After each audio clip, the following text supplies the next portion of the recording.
We're with Katharine Ogden, the DartmouthSports.com Female Athlete of the Week. Katharine, this past weekend, Dartmouth Winter Carnival, you had two great races. You won both of the Classic and the Freestyle. Tell us about that race that day. I think the conditions were pretty good. Yeah, the conditions were amazing. We were really lucky. We've never, I mean, I'm a freshman, so obviously I've never, but no, they haven't been able to race on the 10K course in, I think Cammie said 7 years since the last time we had enough snow to do that. And also just like skiing on beautiful snow is always amazing. Well, I know that you've got some great competitors within the EISA this year. One on your own team, you've got a lot of good skiers on the women's Nordic team here, but also Vermont always is a tough competitor. Elena Sonneson has been somebody that you've been going back and forth. Tell us a little about that competition you have with the other skiers. It's actually, I mean, it's really fun because we're all just totally like best friends. I mean, obviously with my teammates, but with everyone on the ISA circuit, it's just like, we're all just, we know each other really well, and we've all been competing since we were little kids because Nordic skiing is a pretty small world. So like me and Elena have gone on a lot of trips together. We've like competed internationally on the same team. And so it's, while it is a rivalry and it's like super fun to like beat UVM, and it's like very motivational for us to like try and beat them, it's also like when it comes down to it, they're all like our best friends, so it's pretty great.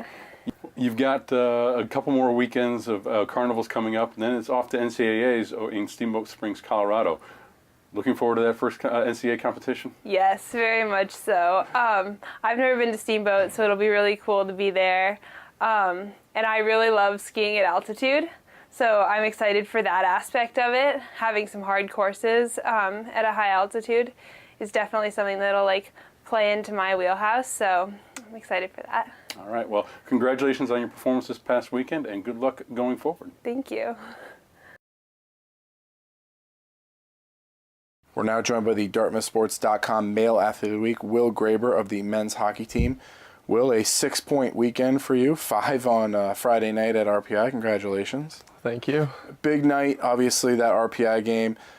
Just take us through, you know, is there a feeling of like you're kind of in the zone that night, or is it just like one play at a time and things just kind of go your way? Yeah, I think my line has been playing really well for basically since Christmas, and I think we've had a lot of games where we've had chances. We've had a few goals here and there, but it just seemed that everything on Friday night kind of went our way. Every bounce kind of, everything went in the back of the net, obviously. And you fell behind 1-0, and then you kind of took over, like you said, with your line mates, Shane Seller and Quinn Foreman. You had a natural hat trick, the first natural hat trick by a Dartmouth player in 15 years. What's it like to have 3 goals basically early in the second and know that you still have more than half the game left to play? I think we were just trying to keep things simple. That was what was working, and we were just trying to stick with it. I mean, it obviously felt good. It was kind of a breakout game for us as a line and me individually. And we didn't stop there, obviously. I mean, Shane then proceeded to get 2 goals later in the game, and we just carried it throughout the game as a team. So I think it was a good game, good breakout game. Unfortunate that we couldn't kind of carry it quite as much into Saturday night as we would have liked, but overall it was a fun game. You keep talking about the line, and that's really what people have been looking at lately. The 3 of you guys combined for 13 points in that game. Quinn Foreman with a pair of assists. Shane Seller, like you said, a 6-point night. What's it like on a night like that where you guys are clicking every shift you're going out there? Is there a feeling of like, well, we're going to get someone, or we're going to wear them down and set up for the next line to come out and kind of step up as well?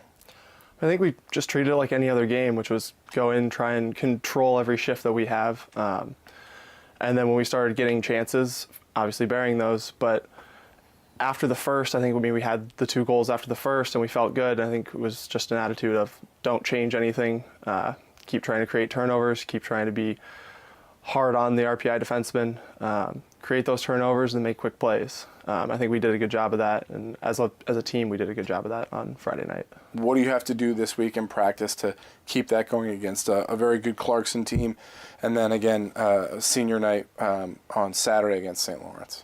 I think we just keep doing what we've been doing. I think try and have fun in practice and stay confident. I think that's the biggest thing down the stretch, is just to have confidence as a team. As we head into playoffs, whoever's got the hot hand is going to be huge. And I think if we can kind of try to kind of capture that and maintain the confidence that we gained this weekend. I think that'll be huge.